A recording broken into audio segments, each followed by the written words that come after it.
So we will go ahead and get started today. I'd like to welcome Dr. Bill Thornburgh and Dr. Emily Zuccaro for GoReact, an interactive tool for student learning, feedback, and application. Thank you. You're Good welcome. afternoon, everybody. How's everybody doing out there? Okay, so as Lisa mentioned, I'm Dr. Bill Thornburgh, and I'm in science education, and Dr. Emily Zuccaro. I'm in literacy and language education at TLI. And today we want to talk to you about this, what we think is a great tool, a tech tool to use in a variety of classrooms called GoReact. And as you can see here, the slide, this is the agenda that we'll go through. We'll give you a number of examples that we collected from other faculty members at EKU, give some of our thoughts on GoReact, and then have a group discussion of maybe how you can incorporate it into your courses. There's our nice pictures. So taken from the GoReact site, if you don't know what it is, there's a lot of words there. I'll let you take a second to read it.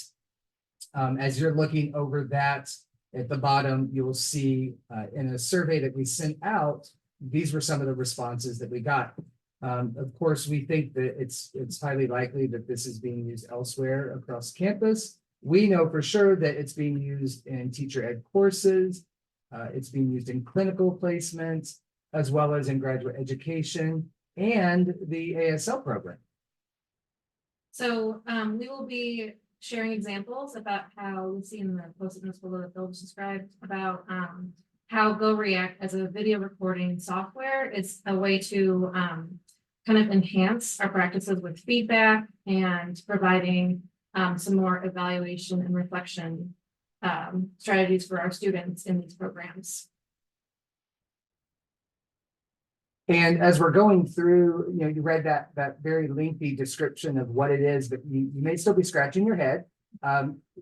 Be patient. We will show you what it looks like on the back end, and we'll show you some example recorded lessons that we've used. But we'll pause on that for just a minute, and we'll look at some of the examples. This is actually something that's been used in classroom management as well as assessment and education. If made optional, the students can be a little apprehensive about recording themselves. So I do think that's something that you should consider, which we do have some considerations later, but I think to address it now, whether it's a required assignment or whether it's optional or whether you ask for volunteers, there are a variety of ways I think that you could tackle using GoReact in your courses. I made it optional this year, but I think that I will go to mandatory the next time I teach this course face-to-face. The great thing about it is this real-time feedback. When it comes to doing observations, it could be a length of time, anywhere from 45 minutes to a couple hours after they've taught. And so when you try to talk to students about things that they did or things that they said, they may not remember, or they may not believe you. So having this video recording, as I said in a previous presentation, like the video does not lie. And so as you make your comments to students, they show up in a chat window, but they also overlay the video as it plays when the student watches it back, which I think is extremely, extremely important in this whole process, because it shows them like at that exact moment, this is what you're saying. And they can pause it and they can rewind it. And so there is a lot of self-reflection that's possible if you have your students going back and watching these videos. I have found it very useful. I've used it with students here in the area, and I've used this with students that are doing student teaching out of state. So I think that it's got a lot of functionality to it, and I think that it does a lot of really great things. And then you can see there in that bottom box that one of my goals in assessment specifically is students may not always have the opportunity to do things and to implement their coursework into their clinical placement. So by having, let's say, Emily, I know she's going to be teaching, and I would ask her if she's going to do any type of assessment. And then I would ask her or require her to record it. So then I could share that with the class as a whole, and we could talk about these things, right? Like, what was it that you did? How did it go? What types of instruction did you provide leading into the assessment? What types of activities were going on during the assessment? You know, how engaged were the students, and how active was Emily in delivering that assessment? We could talk about, you know, and allow the other students to ask the questions and maybe provide some constructive criticism. And then I think more, or most importantly, like just having a discussion of like maybe how I would have done it or how it could have been done differently, which would help the entire class, but really it would help Emily in her self-reflection of what she had done in the classroom. So I think that this sharing opportunity amongst the classroom would be really important in making those connections between classroom learning and practical experience. So we also have, so Bill was talking about the teacher education classes, and we were also looking at how to use GoReact during the clinical work. So Bill mentioned that he has used GoReact for supervising student teachers out of state, and other faculty in our department have also used GoReact for observing teachers in clinical settings that might be more remote or more challenging to get to. Students could also record lessons when there was a conflict with their scheduling. So if a clinical educator couldn't get out to the field at that time, or something with the clinical setting was an issue, they could record a lesson to kind of overcome that obstacle. And one thing that Bill and I have recently done was we started a project where we looked at how different students in different CED courses in our program use GoReact for a phenomenon called teacher noticing. And basically in TLI, we have CED courses, which are clinical setting courses, and they go up by level. So they have CED 100, 200, 300, 400, 450, and 499 for different clinical settings. And so we asked lower division and upper division students to watch a recorded science lesson and report on what they noticed was important in teaching science and why was it important. And we did some analysis on what maybe our lower division students were noticing versus our upper division students, and making some critical reflections on our own programs or what to support students as they watch these lessons and walk away with ideas about, you know, teacher-centered, student-centered learning, or assessment strategies, to classroom management, so on and so forth. And Yeah, I think that we should talk about this and then maybe pause for a moment, and we'll show you a bit of the lesson that the students watched, because I do think that this teacher noticing, which seems to be a new thing, at least in math and science education. But I think that for us as faculty, if you could figure out the best way to implement this within your coursework, that you could also think about, you know, what do your students notice that's going on, and whether that's, you know, during the signing process for ASL students, or for nurses in clinical placements and working with patients, for just a couple of other examples of how this could be used. I'll tackle the lower division. And so what we saw is we started out with a small sample. We had 6 students from various CED levels. And to translate that from what Emily just said, it's basically just their experience in the classroom. And so our CED 100 students are typically our freshmen and new to education, and they're in the classroom mostly to just observe the teacher and what's happening. And then as they get to that upper division, these are like 400 and 450 students who have had countless hours of classroom time, and it goes well beyond observation. So they're actually doing their teaching lessons, and they're acting more like a teacher. So of this small sample, what we noticed was that our students from CED 100 and 200, what we consider the lower division, were very focused on teacher moves and teacher doings and teacher sayings. And there definitely was a focus on the management of the classroom. And so when they saw the teacher walking around, maybe they didn't look at it like the teacher was walking around to formatively assess and to work closely with the students, but it was, no, she's walking around to keep them on task and to keep them focused and to eliminate or reduce distractions. And so this was by far like the thing that they were honing in on the most from this 22-minute recorded lesson that they watched. There was also very little evidence of connecting the material to students' lived experiences, right? They weren't picking up that the teacher was trying to make the learning personally relevant to the students. And we found that to be very interesting. And then our upper division students, their reflections really revealed a more like developed understanding of what happens in the classroom. And so, for example, in the science lesson they observed, the teacher had students talk at the beginning before the activity actually took place. And our upper division students saw that as a way to identify misconceptions early in the lesson. So as a way of instead of having the whole activity progress and address misconceptions at the end of the lesson, they were seeing student talk at the beginning as a way to reveal possible misconceptions or things they didn't understand early in the lesson.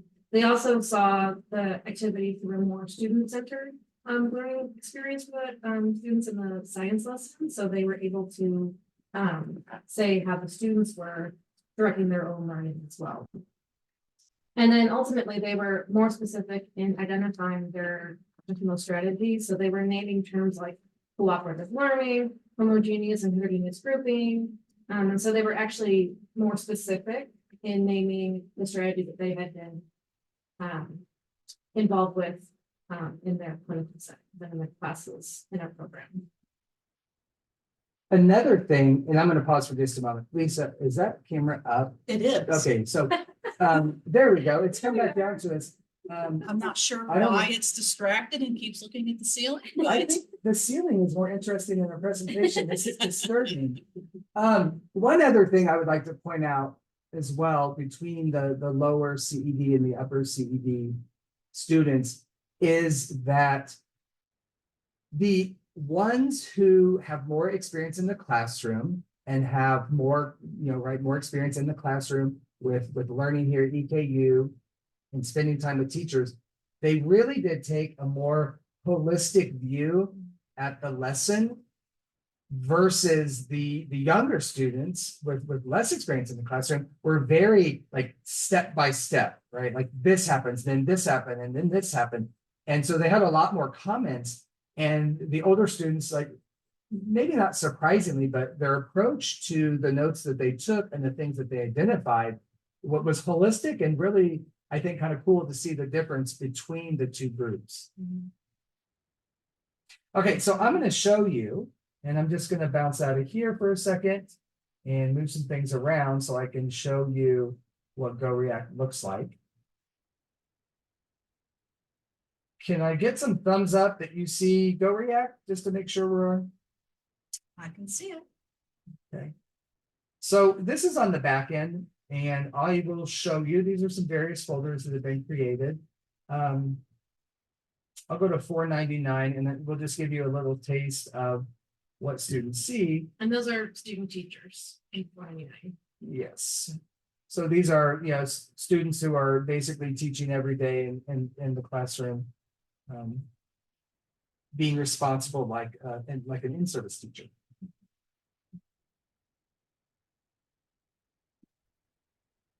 As you can see to the left, you have the teacher setting up the video recording. This could be done via iPad, phone, computer. You could set up a video camera if you really wanted to, and you had that technology. We will discuss some things to consider when using this program. And I think immediately you can see here that it's really far away from the screen at the front of the room, and that could be an issue.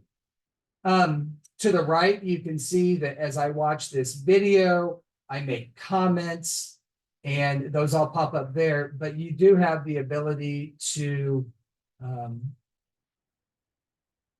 close that out. And as comments are made, as long as I have it set up this way, so I can click down here at the right, and you see overlay comments is on. So when my first comment appears, when the student is watching this back, my comment should appear at that moment. As is normal, kids are very distracted by seeing themselves on the camera and they're wondering what's happening, but you can see there was my first comment. So it's a really great tool, again, to get that, like, even though it's recorded, to get that immediate feedback, and the teacher can make that connection, and they don't have to go back and think about, whether that really happened, or thinking that we're crazy for making the comment. A little bit of audio there. So as is normal in the classroom, and this is a middle school classroom, it takes them a little bit of time to come in and get seated. But we had the students watch a 22-minute video. This teacher was covering some anatomy and physiology, actually, I think she did a really nice job of making connections between going to the doctor, feeling, taking your pulses, measuring blood pressure, these things. And so most of the students, they show interest in that. They put their hands up, they want to tell stories. So it's a really great instructional strategy. And she makes really great connections with her students. So this is good for observers of the video to see. And then you can see there, she's got great presence, and she's helping them to come in the classroom. And so it's management without management, right? Being explicit. And I don't know if our younger CED students really notice that. They see her, they hear her make a comment, but they didn't necessarily kind of make that larger connection with, wow, she did a great job of managing them without being overbearing. And so this is what GoReact looks like. I'll take you back and I'll just show you. I'm sorry, let me move it. Go back to Eastern Kentucky. So I can see folders that have been created from other professors. It doesn't necessarily mean I have access. If I go into 413, this was a generic folder I created a while ago. You can see it's as simple as clicking invite and copying and pasting email addresses to your students in there. You can change the role. It really is pretty user friendly. Of course, I would recommend, as with anything we do with technology, practicing it in advance to make sure that we know how it works. When you create an activity, and let me go back to a different folder that has some stuff in it. I'll use Kaylee's folder. Once you create an activity, you will get a sidebar that allows you to select maybe the dates that it appears, if you have a due date assigned. It will allow you to set it up. Maybe Emily and I teach the same class. I can assign her as a guest reviewer to this. I can set it up to where the student would use their technology and open GoReact, but it would be recorded live. So I would join in on the fun and I could make my comments. Or it could be done just as you saw, which is where this teacher in a different state sets it up, they record it, and then I watch it at a later date, and then we discuss, right? And so we followed up with Zoom meetings to discuss these. And so that's just a little bit about GoReact. I have a question. Yes. So are there any privacy concerns with recording these students? That is something that I did talk about with her, and to make sure that she talked to her classroom teacher to get approval for that. I think that's always a concern. If you're working with children, under the age of 18, you should make sure you cover all the bases by asking that in advance, which I think is then a great question that if you didn't get permission, that where you set up the camera would be very important. That Yes. you're not capturing them, right? So they're identifiable. You want to make sure it's behind them. Good, Yeah. thank you.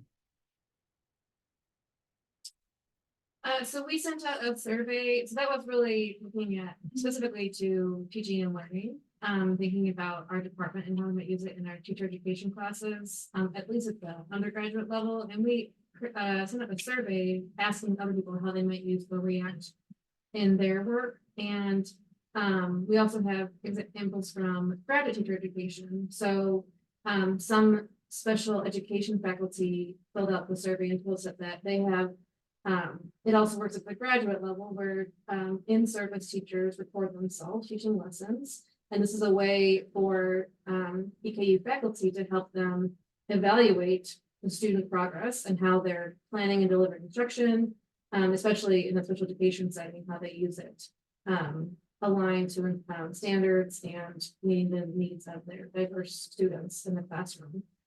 Other graduate courses have recorded presentations. So we really talked about it with the idea of like observing someone in action of teaching a lesson, but other faculty have used it for recording presentations as a video recording tool in that respect. And then we had a great contribution from American Sign Language and Interpreter Education. So they've been using GoReact for a long time, and they use it in their skill-based ASL courses and interpreter education classes. And they use it as a way to submit ASL videos between ASL and spoken English for outside assignments. And this really develops their students' ability to have some really like world skills for interpretation and American Sign Language skills. So that's another way to think about how you can really extend the learning outside of your classroom and bringing it to the way that ASL might have these outside assignments to afford them more practice. And again, more feedback from the faculty who watch the videos and give them the feedback loop that keeps going back and forth between the practice and the feedback.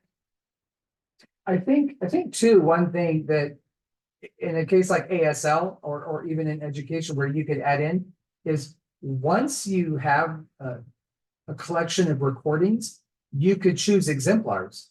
And then you could share those with future classes, right? For students to learn from, not just the teacher or the professor.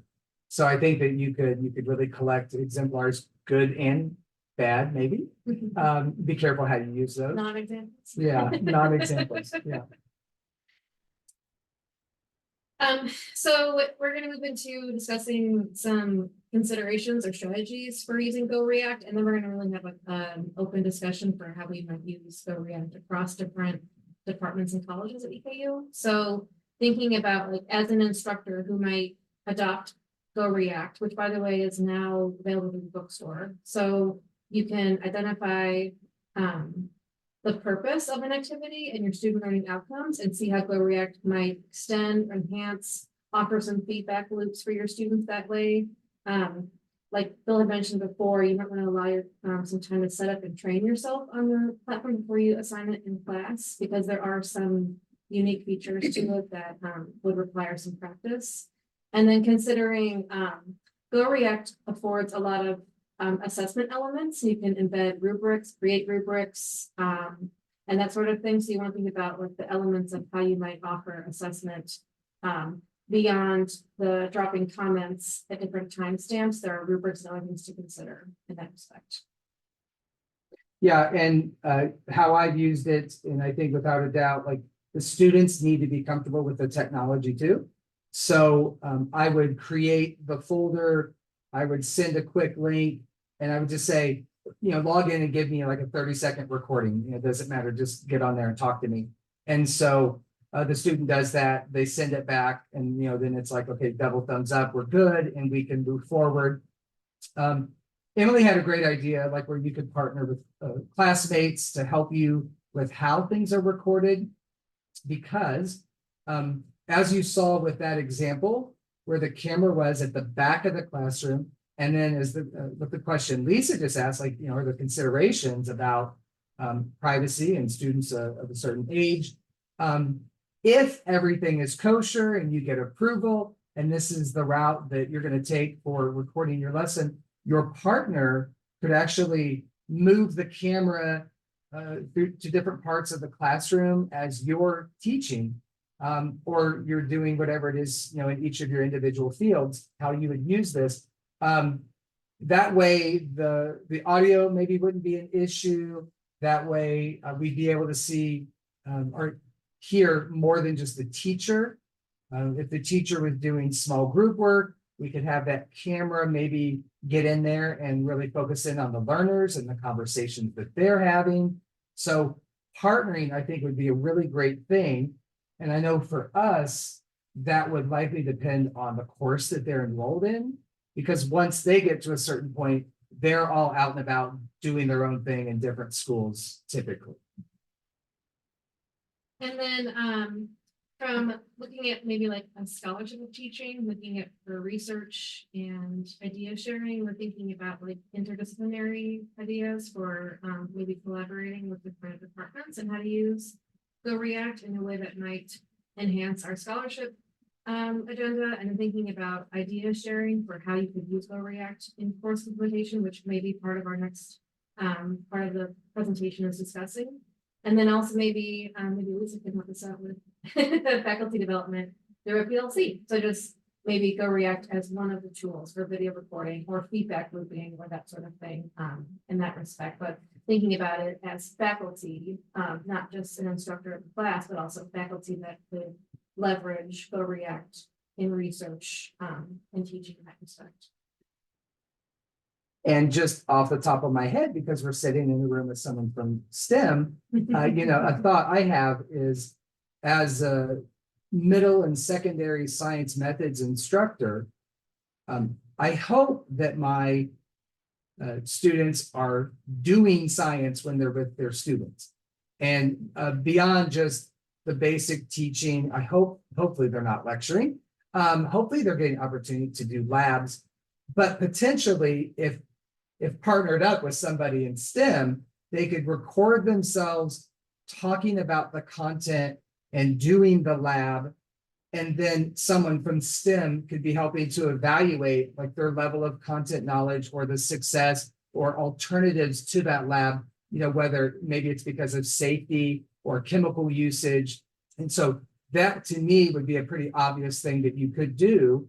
But it would require, myself and someone from STEM to go like, yeah, let's do this. And let's put the time in to help these teachers become better science teachers. Which leads us to what we were hoping to have most of the time today, was talking about, as a collective, talking about how we could use GoReact, to improve our teaching, student learning, our student skills. And so we wanted to really open up the floor to everybody on Zoom to think about, as a teacher, instructor, how could we use it? And then what would that lead to in terms of student learning outcomes? So maybe we can take a couple minutes. Yeah, and so our total right now is there are 7 people that are out there. We have 4 participants besides the 3 of us. Great. Okay, so hopefully then I see Jason and Michelle, and then who else is out there? John and We were going to put you in breakout rooms, but with 4, I feel like we could just have, sorry about that, go back. I feel like we could just have a group discussion. And what Emily and I want to do is kind of take a step into the background and allow you all to step into the foreground. And, we put up some ideas, like how could you use this as a tool in your own teaching to improve your teaching, to improve your course, to supplement your course? How could it be part of student learning and building student skills? And those are just a couple of ideas. So this is open to all. And as you all are talking, Emily and I are going to make some notes and put them on our little sticky notes here within the presentation. So we really want to open it up and hear you all talk and share. Maybe give some context for what your, Yeah. instructional load is or technical settings in that respect. The context that I'm an instructional designer, so I'm working with programs in the health science field, so occupational therapy and nursing. So, those, being online classes, I would think it might be difficult to assess the students' learning for their hands-on learning. So I would think having a tool like this would be helpful in assessing how to examine a patient, for example, how to do some sort of skill that they can only assess visually. Right.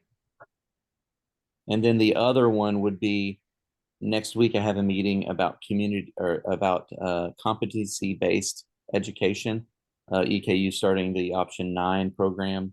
And I'll be working with them and another instructional designer with background in that. So how to assess, competency-based type assessments. Thank you. Yeah. This is Michelle. I am in the special ed programs, so I probably contributed to some of the data that said how we used it.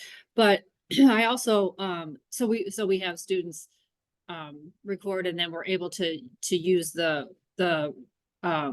stop features and make comments and align that with the rubric because we have that for key assessments and things like that. But yesterday I showed just a regular ordinary video in my undergraduate class, and it's just like a YouTube video, but I thought to myself it would be really handy to have had something like that on a GoReact, because we talk a lot about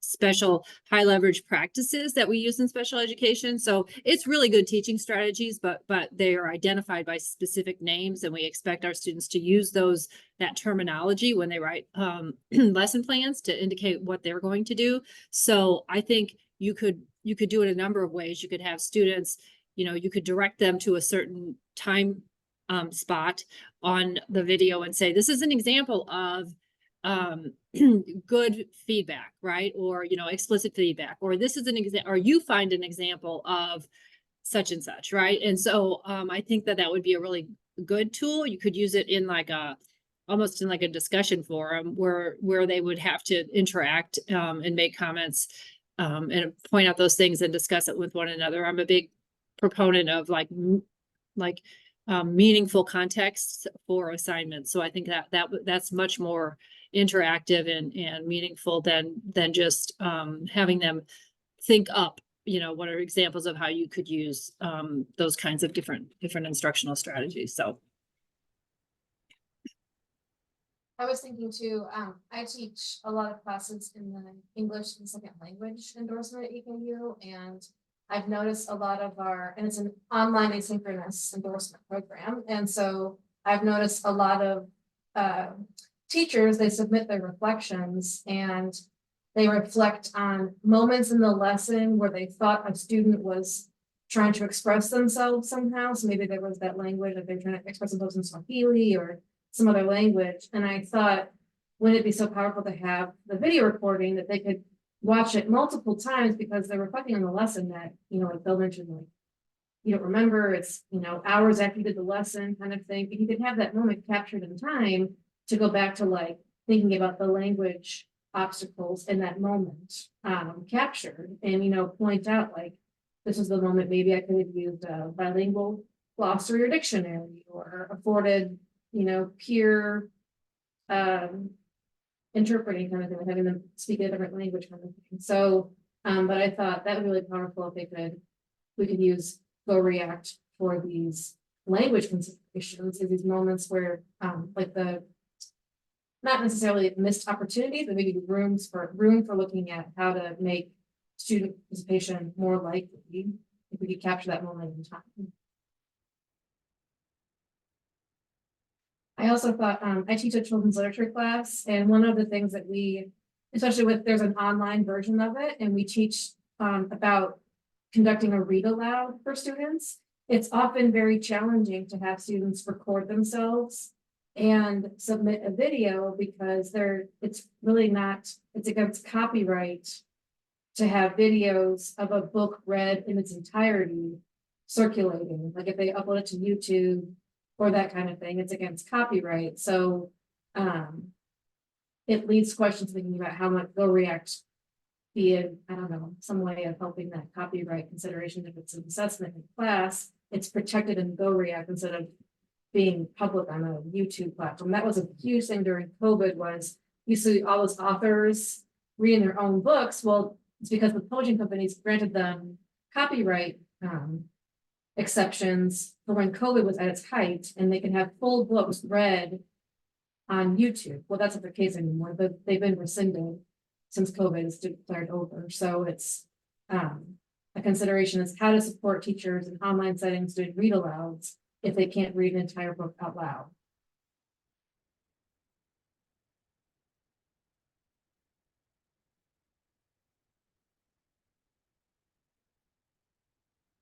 Any other thoughts out there?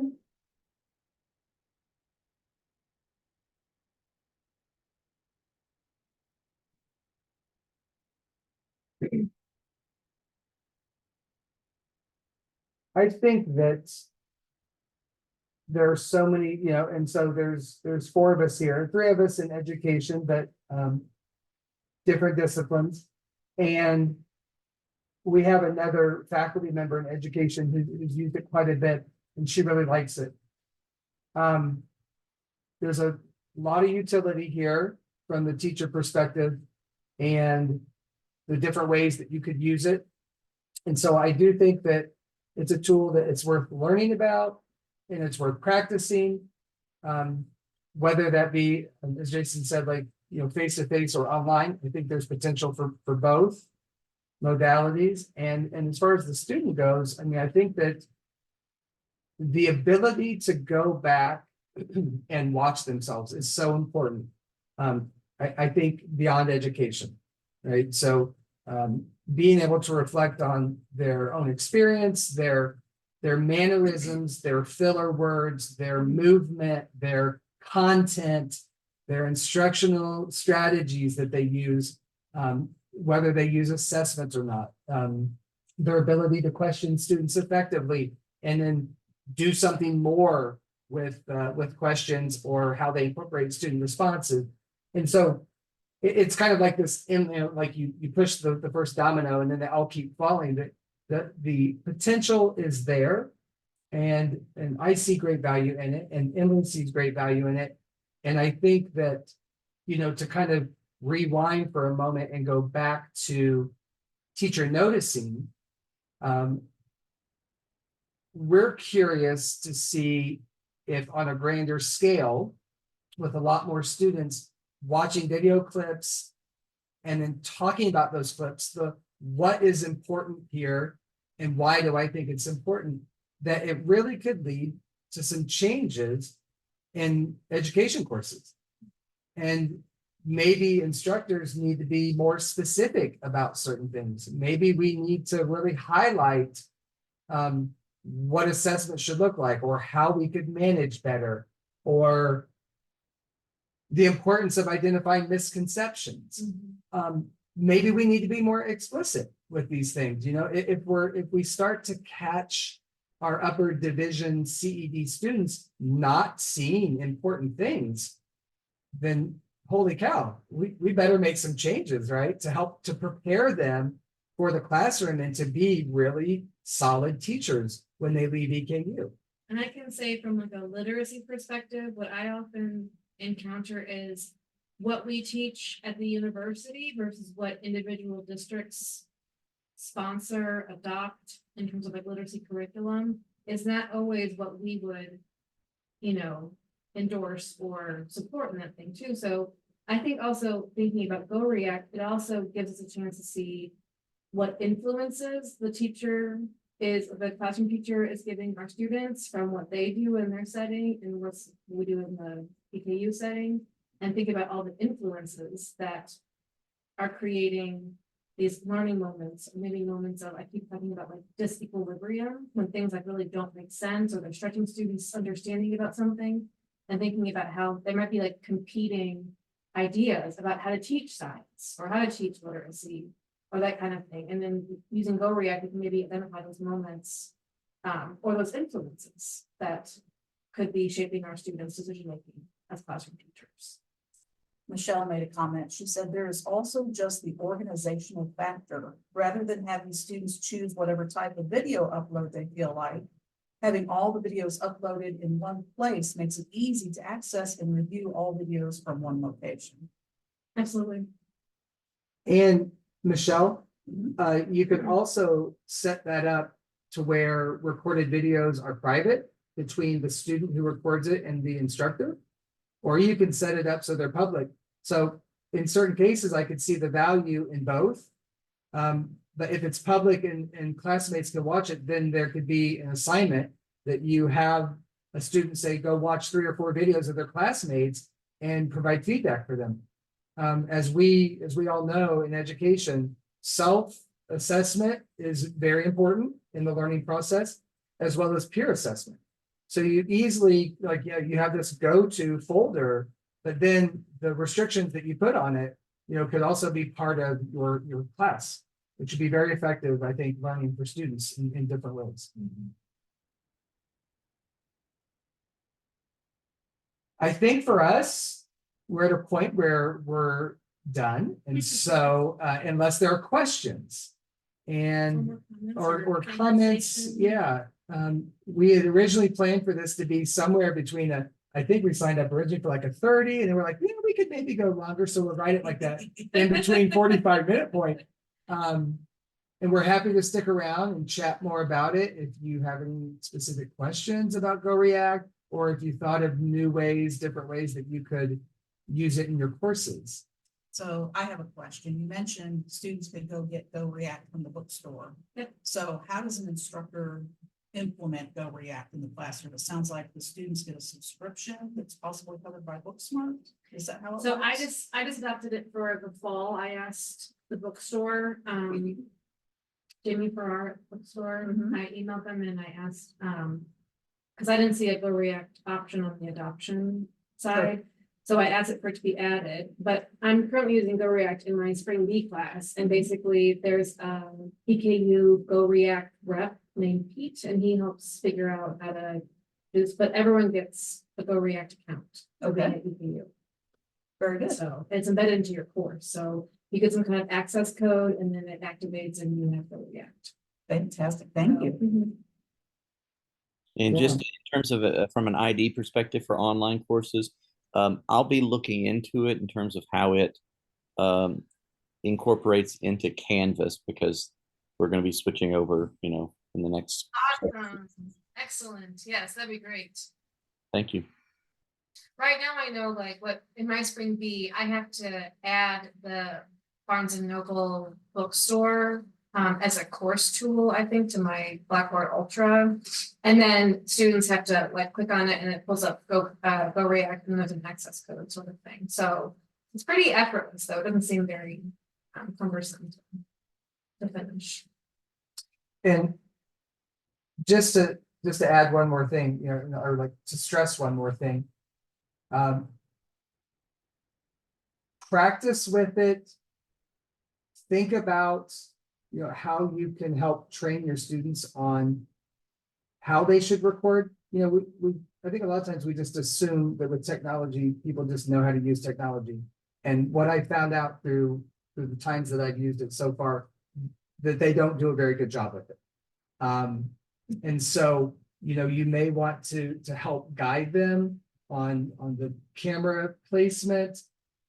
Something that I just did recently, and I'm going to try to do again, or I'm going to try to use in the future, is, and I just found it on TikTok, but there are these little microphones that you can plug in. So both students so far have used their phones.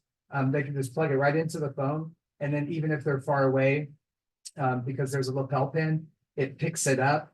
And so you want to be able to hear the teacher.